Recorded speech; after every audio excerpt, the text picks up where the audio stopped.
Well, that sucked. Um, I want to go over some of the positives eventually,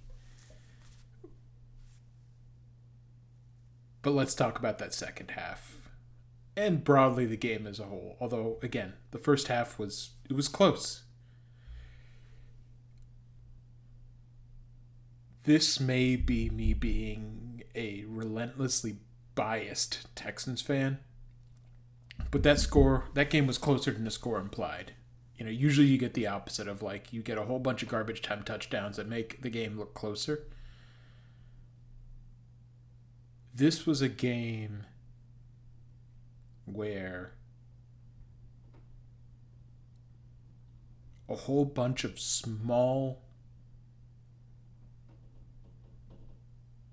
I don't know, individually inconsequential mistakes built up and just led to the Texans' inevitable failure at this point. Like, going through each sort of position group, starting with the offensive line. I mean, Laramie Tunsil.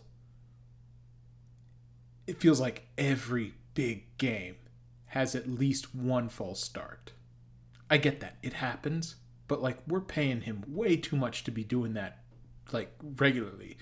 Ironically enough, Jadeveon Clowney's playing in this game for the Ravens, but it reminds me of Clowney when he was on the Texans of like he was good for at least one offsides call every single game. I don't know what they're doing with the O-line. Like obviously they played well up to what they should have this year, and like you got to credit that this year. But like he has got to work with someone to deal with those issues because it felt like it was every series this game that he was getting called for a false start. Quarterback, I'm not going to knock Stroud on his second playoff performance. Like there were some missed throws, there were some questionable throws. He's been doing that all year. He did everything he could. Receivers broadly, and this includes running backs, tight ends. I mean, I love Nico Collins. I love Dalton Schultz. I love Devin Singletary. Even when we get Tank Dell back, we need at least one more guy there so that there's constantly at least two threats. Because this game, it was very clear the Ravens knew, all right, there were a certain set of plays that he was going to Collins, or he was going to Schultz, or he was going to Singletary. We got to fix that. Defense, again, kind of similar things of like, it's what I said earlier. You let the Ravens get explosive plays, we lose. They got explosive plays, we lost. And this is kind of the last sticking point, and I'll come back around to this. The Ravens played mistake-free football. That is the narrative of this story. The Texans didn't. The Texans made little mistakes every single series.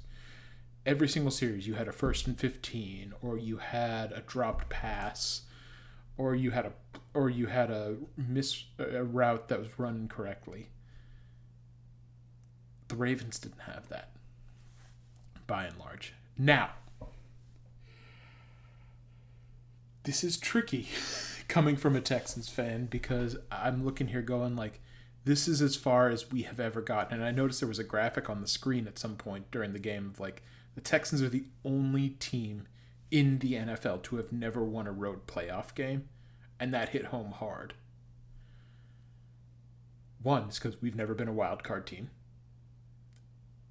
And we've never made it past the divisional round. There you go.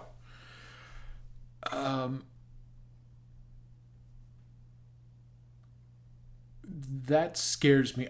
There's that part of me that wants to be like, wow, we hit our ceiling in year one, and this is all we have to hope for. But I really don't want to think about that. Hopefully, we can look at this optimistically and say, hey, we way outperformed our expectations, and I'll go into depth on that later in another video. But